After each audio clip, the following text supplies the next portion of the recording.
மத்திய பட்ஜெட்டில் தமிழ்நாட்டில் நிதி ஒதுக்கீடு செய்யாமல் வஞ்சித்த பாஜக கூட்டணிக்கு தமிழக மக்கள் பாடம் புகட்ட தயாராகிவிட்டனர் என்று திமுக கூட்டத்தில் ஜெகத் ரட்சகன் எம்பி சாடினார்.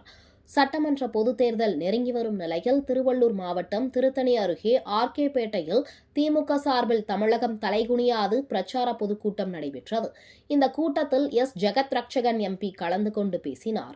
அதில் இந்தியாவில் வேறு எந்த மாநிலத்திலும் இல்லாத அளவில் ஏராளமான வளர்ச்சி திட்டங்கள் மூலம் தமிழகம் மாபெரும் வளர்ச்சியை நோக்கி பயணிக்கிறது என்றும், பாஜக ஆளும் மாநிலத்தை சேர்ந்த முதல்வர்களும் தமிழ்நாட்டில் செயல்படுத்தி வரும் திட்டங்களுக்கு பாராட்டு தெரிவிப்பதாகவும், குறிப்பாக தாய் தந்தையற்றவர்களுக்கும் மாதந்தோறும் 2000 கல்வித்தொகை வழங்கி வரும் முதலமைச்சருக்கு பாராட்டுகள் குவிந்து வருவதாகவும், தமிழகம் மாபெரும் வளர்ச்சி பாதையை நோக்கி பயணிக்கும் காலகட்டத்தில் தமிழ்நாட்டை வஞ்சிக்கும் வகையில் மத்திய பட்ஜெட்டில் நிதி ஒதுக்கீடு செய்யாமல் புறக்கணிக்கப்பட்டுள்ளதாக தெரிவித்த அவர், பாஜக கூட்டணி கட்சி சார்பில் நடைபெறவுள்ள சட்டமன்ற தேர்தலில் மக்கள் பாடம் புகட்ட தயாராகி இருக்கின்றதாக அவர் சாடினார்.